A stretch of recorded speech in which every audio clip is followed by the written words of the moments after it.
자, 이 상황에서 60조 잠수함 카나다 사업이 이 카나다 정부의 쉽게 말하면 자동차 공장 지어줘라고 하는 것 때문에 폭스바겐하고 독일로 넘어가게 될 가능성이 있다라는 말씀을 드렸는데 급하게 강훈식 총리가 간다고 합니다. 강훈식 실장이 강훈식 실장이 간다고 합니다. 근데 깜놀할 거는 현대자동차랑 같이 간다는 거예요. 과연 이게 어떠한 결과로 이어지게 될지 먼저 뉴스를 한번 정리를 해보겠습니다. 네. 자, 3,000톤급 잠수함 12척을 도입하는 그 잠수함 수주 사업을 지금 이제 캐나다가 준비를 하고 있는데요. 일단 순수 도입비 20조 원에 30년 유지 보수비까지 합치면 최대 60조 원에 달하는 초대형 프로젝트입니다. 여기에 현재 우리나라 하나오션, HD 현대중공업과 독일이 최종 경합 중에 있고요. 3월 최종 제안서 제출을 앞두고 있는 상황입니다. 자, 그런데 이달 27일 강훈식 비서실장과 김정관 산업부 장관이 캐나다를 방문해 마크 카니 총리 등 핵심 인사를 만날 예정인데 여기에 하나오션과 현대자동차 임원도 출동을 할 예정입니다. 캐나다 정부는 잠수함 발주의 조건으로 한국 측에 자국 내 자동차 공장 건설을 공식적으로 요구하고 있습니다. 자, 카나다가 요구하는 자동차 공장의 생산 규모는 연 10만 대 좌우, 투자 비용은 10조 원 정도, 100억 달러 전후의 투자비 정도를 요구하는 것 같고, 이거는 독일에도 똑같이 전달돼서 일단 폭스바겐은 이걸 받았습니다. 폭스바겐 짓겠다고 한 거예요. 그럼 이제 독일하고 우리하고 이제 자동차 공장을 현재 짓는다라고는 조건으로 만일 동등한 조건으로 같이 간다고 하면 이게 누구한테 유리할 것이냐? 그러니까 현대한테 유리할 것이냐, 폭스바겐에 유리할 것이냐라는 부분을 좀 고민을 때려봐야 된다는 거죠. 일단 참고로 말씀드리면 캐나다는 인구가 4천만 명밖에 되질 않습니다. 우리나라보다 적습니다. 네. 그리고 뭐 지금 이제 사실은 멕시코와 같이 이 미국의 형제이자 꼬봉으로서 그동안 미국의 경제력 하에서 일종의 이제 하청 구조를 이어오면서 사실상 미국의 공급망, 농업 공급망과 각종 그 공업 공급망들을 이거를 이제 해왔던 데가 카나다인데, 그러니까 북중미가 묶여가지고 하나의 이제 공동 시장처럼 묶여 있었어요. 네. 그래서 서로 무관세였어요. 캐나다, 멕시코, 미국이.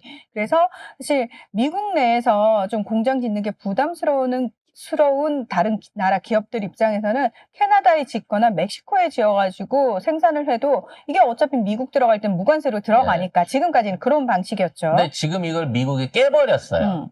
즉 미국산 부품을 쓰지 않고 해외에서 부품을 조달해갖고 만드는 카나다나 멕시코의 자동차들은 이제는 관세를 처맞게 되기 때문에 이게 단순하게 자동차 공장만 들어가는 게 아니라 미국 내에서 부품 수급을 할 수 있는 역량이 되냐 안 되냐에 따라서 이 공장이 흥하냐 망하냐의 결론이 난다는 것이죠.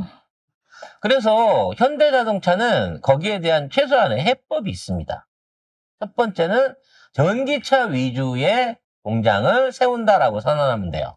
캐나다 안에? 네. 그러니까 기존에 있는 화석연료 차들 이런 것들 같은 경우에는 아직도 부품이 미국 내에서 조달되기가 단가가 맞지 않습니다. 근데 전기차 같은 경우에는 우리나라 2차 전지나 배터리나 뭐 요런 부분에서 지금 이미 선제적으로 먼저 미국에 진출을 해 있고 미국 안에서 지금 생산되고 있는 현대자동차의 양이 상당합니다. 서브라든지 우리 알고 있는 그 제네시스 같은 이런 자동차들이 현재 안정적으로 생산돼서 미국 시장을 장악해 나가고 있는 단계이기 때문에 지금 있는 상황에서 전기차 라인이 북미에 하나 더 들어간다고 해도 현대차는 여기에 대한 영업력과 마케팅을 충분히 수행할 수 있는 병행 조건이 된다는 거죠. 두 번째는 인건비 부분인데 앞으로 현대차는 이번에 CES에서도 보여줬습니다만 휴머노이드형 로봇을 실제적으로 공장에서 앞으로 가동시킬 어떤 그 샘플을 보여줬어요. 아틀라스라고. 현대가 만들어낸 아틀라스라고 하는 이번 휴머형 로봇이 지금 완전히 이번 CES에서 돌풍을 일으키고 있거든요. 그리고 실제적으로 공장 안에서 작업을 하는 모습들을 시연해서 보여줬어요.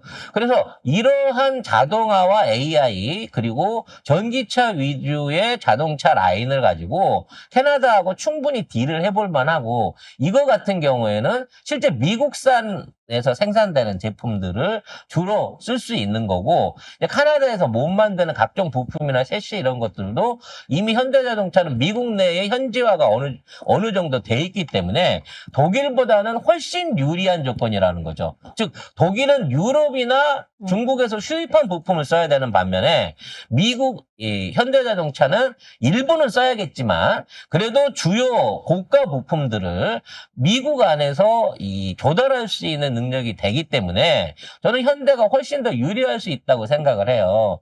문제는 이제 트럼프가 하도 이 말을 뒤집어 대기 때문에 어떻게 될지 모르겠습니다만 만일에 그 주변국들에 대한 관세 무효가 선언이 된다고 하면 그 걱정할 것 없이 갈 수 있거든요. 문제는 현대차가 지금 100억 달러 이상, 10조 원 이상을 추가로 투자를 해갖고 추가 자동차 공장을 만들 만한 여력이라든지 자본력이 되느냐의 문제인 건데 저는 지금 현대차의 주가도 그렇고 판매 실적이 오르고 있기 때문에 이와 관련한 딜이 충분히 가능하다고 봐집니다. 그러니까 우리 역시도 확실하게 가야 되겠죠.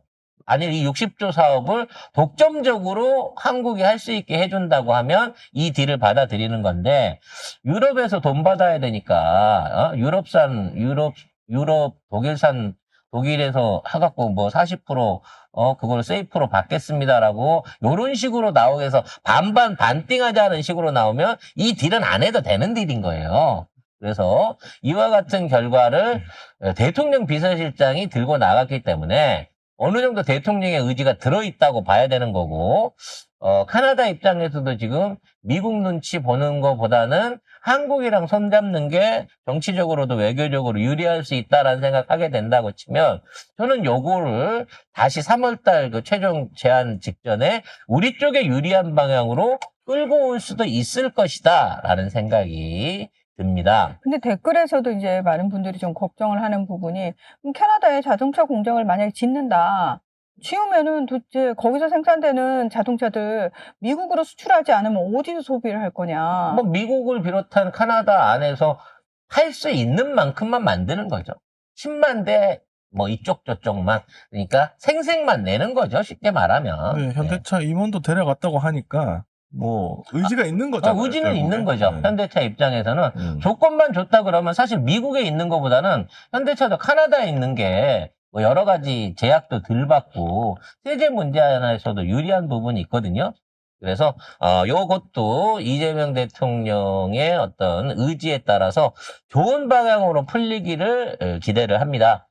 살짝 이제 방산 관련해서 여러분한테 그동안 이제 방산 얘기를 못했으니까 살짝 국가기밀 하나 일부 순서 마감하는 차원에서 좀 설명을 드리려고 해요. 지금 이제 사실상 전 세계가 어디서 전쟁이 나도 이상하지 않을 만큼 지금 난리가 나고 있는 상황 아니겠습니까? 특히 유럽은 더 난리예요. 그래서 지금 폴란드가 한국한테서 먼저 이렇게 갖고 갔던 이 전쟁 물자들을 지금 내놔라는 압박을 받고 있습니다. 그래서 폴란드가 뭐라 그랬게요? 빌려가. 렌탈해줄게. 그래서 탱크, 우리나라 K2 흑표전차 같은 경우에는 한 달에 3억 원. 그리고 실제로 지금 그 계약이 지금 얘기가 되고 있어요. 만일에 사가려고 하면 우리 사온 단가의 10배 줘. 지금 이러고 딜을 튀고 있을 정도로 지금 공급 부족에 난리를 치고 있는 상황인 겁니다. 근데 이 시기에 가장 각광받는 무기는 뭐냐? 천모예요, 천모. 우리가 말씀 다연장 로켓 하이마스를 대체할 수 있는 다연장 로켓 천무입니다. 근데 한국과 미국 간에 지난 연말에 은밀한 사거리 제한에 대한 합의가 이루어졌어요. 그게 뭐냐면 이 현무에 우리가 이제 3종을 실을 수 있다는 말씀 전에 한번 드렸잖아요. 이 80km 날아가는 다연장 미사일 24발을 실을 수도 있고, 그 다음에 전에 한 280km 갈 수 있는 중거리 미사일을 실을 수 있고, 그 이외에도 뭐 확산탄이라든지 벙커버스터 같은 것까지 다량으로 발사할 수 있게 요거 해놨다라고 얘기를 했는데, 이 현무의 추정 사거리를 500km까지 늘리는데 미국이 합의를 했습니다. 천무라면서요? 네. 현무? 천무? 천무. 그래서 이 천무 다연장 로켓의 24발짜리 버전 말고 2발이 들어가는 280km 중장거리 유도탄의 사거리를 500km까지 늘리기로 한 거예요. 이 발표가 나오게 되다 보니까 이 유럽에 있는 국가들이나 천무를 살라고 하는 국가들이 저요하고 막 나서고 있는 거지. 이동이 가능한 다연장 로켓 안에다가 500km를 날아갈 수 있는 미사일 4개를 싣고 운영할 수 있는 권한이 생기는 겁니다. 근데 더 충격적인 건 뭔지 아세요? 기존에 있는 280km짜리를 탄두 무게하고 장약 조절만으로 500km를 날려보낼 수 있다는 거야. 그러니까 새로운 디자인을 할 필요가 없는 거예요. 이미 이게 돼 있는 거야. 돼 있는 건데 우리가 280km만 썼던 거야. 500km도 쏠 수 있는 미사일이었는데 280km만 쓰고 있었던 거지. 그래서 우리 주변 현무 요구하는 사람들이 사거리가 좀 짧다고 그러는데 이거 좀 늘려도 괜찮을까? 라고 얘기를 하니까 미국 그래 늘려라고 하는 순간 이미 천무는 500km를 쏠 수 있는 내가 얘기를 하다가 물병을 건드려가지고 물을 언제 쏟으셨대? 물이 튀었는데 갑자기 이 전기가 나가는 바람에 시스템이 다운돼 갖고 볼яб을 방송을 다시 시작하게 됐습니다. 여러분 안녕. 자, 저 무사해요. 근데 어디까지 들으셨어요? 500km까지 했대요. 500km. 500km까지 들으셨나? 네. 아무튼 그래서 천무가 이제는 그동안 최대 사거리 300km에서 500km까지 늘어나게 되었다라는 부분이 이제 국가 기밀인 거죠. 근데 한국은 여기에 한 단계를 더 나가기로 했습니다. 그동안 우리가 이제 천무는 이동식 차량에 달아갖고 이렇게 움직였었잖아요. 이거를 고정식으로 활용하는 방안을 만들어가지고 함정이나 어떤 이제 각 부대의 고정 포대 형식으로 이용하는 방식으로 활용을 변형하기로 했습니다. 즉, 우리 배에 천무가 실리는 거예요. 배를 타고 다니면서, 이 24발의 다연장포나 300에서 500km를 날아갈 수 있는 유도 미사일을 쏘겠다는 겁니다. 이게 가능하게 된다고 치면 지금까지의 화력 구성원, 그러니까 지금 애써서 힘들게 막 탄도미사일 우리 막 5,000발씩 쟁여놨잖아. 이것도 중요하지만 이제 움직이는 모든 우리나라의 배나 함정이나 또는 뭐 기타 트럭들 또는 해안포대들이 치명적인 화력을 갖게 되는 방식으로 지금 진화하고 있는 겁니다. 그래서 이제 물어보는 분들이 다른 외국에서 보는 기술이나 하이마스를 쓰고 있던 사람들이 그러는 거예요. 아니, 배나 이렇게 자동차에 실어갖고 막 움직이면서 쏘는데, 그럼 뭐 그거 다 빗나가는 거 아니야? 500km 날아가면은, 그때쯤 날아가면 그때 어디로 도망가고 없는 거 아니야? 이런 식으로 걱정을 하는데, 이게 대한민국 천무와 하이마스의 차이인 거죠. 보통 이런 유도 미사일들은 GPS 신호, 그다음에 스스로 이제 생각해서 지형 대조를 통해서 날아가는 미사일 유도 방식을 갖고 있는데 우리나라 유도 미사일은 다른 그 유도 체계에는 없는 3단계의 종말 단계의 시각 확인 기술이 있습니다. 그게 뭐냐면 카메라를 통해 가지고 그러니까 다 날아가서 마칠 때쯤 됐을 때 목표물의 위치와 형태를 재확인해 가지고 얘가 혹시라도 도망가서 약간 뭐 움직였거나 없어지면 그걸 쫓아갖고 찾아내 가지고 쫓아갈 수 있는 시각적인 3차 유도 기능을 특별하게 갖고 있는 게 우리나라 유도 미사일들인 거예요. 이게 어떻게 가능한 거냐면 이게 다 우리나라의 휴대폰 카메라 기술. 거기에 반도체 기술을 덧붙여가지고 이 소형 카메라로 이 목표로 했던 이 목표물에 대한 시각적인 정보를 취득한 다음에 요거를 시간당 60분의 1초 그러니까 기존에 처리되는 데이터보다 2배 이상 높게 1초당 60프레임 이상을 환산해 가면서 정확도와 위치를 재계산해 가지고 이거를 계산해서 마지막 종말 단계에 이걸 마칠 수 있게끔 유도를 하기 때문에 미국의 하이마스는 공산 오차가 5m 이내지만 한국의 지금 천무는 50cm 미만으로 정밀하게 이걸 마칠 수 있다는 겁니다. 그래서 이 천무 미사일이 실제적으로 전 세계에 보급되기만 지금 있는 성능으로 보급되기만 한다고 치면 어떤 강대국도 천무 앞에서 함부로 물론 전자전을 해갖고 선제 타결해서 천무 요격 시스템을 천무의 공격 시스템을 선제적으로 제거하지 않는다고 하면 일상적인 백병전이나 야전을 벌릴 수 없을 만큼 강력한 초기 제어력을 가질 수 있게 됐다는 거죠. 문제는 이제 이거를 만들어준 게 유럽바 이걸 사갖고 러시아를 견제해라라는 차원에서 아마도 미국하고 한국 간에 이게 협의가 된 것 같은데 이걸 그린란드에다 팔면 어떻게 될까요? 네. 이걸 덴마크에다 팔면 어떻게 될까요?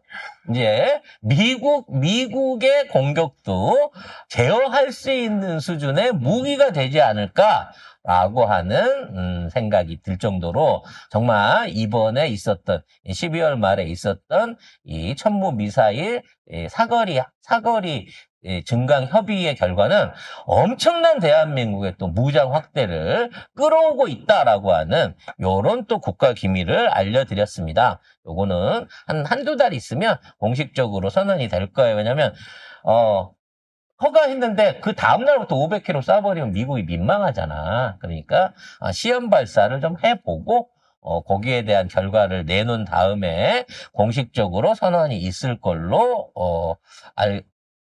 선언이 있을 걸로 여러분한테 알려드렸습니다. 근데 그러니까 천무가 500km가 한계예요? 왠지 그러니까 더 할 수도 있을지는 모르겠지만 지금은 이제 500km라고 말하고 있는 거죠. 근데 한국 무기는 항상 그 덤이 있거든요. 다른 나라하고 다르게. 그러니까 뭐 이번에 그런 거잖아요. K2 전차 사거리가 3.5km라고 그랬는데 야 이거 4.5km에서도 맞고 5km에서도 맞던데? 그러니까 우리나라 국방부 담당자가 뭐라 그랬는지 압니까? 아니 우리는 사격장이 3.5km라서 그 정도까지밖에 실험을 못 해봤지 4km 밖에 걸 우리가 쏴봤나? 쏴봤더니 맞디?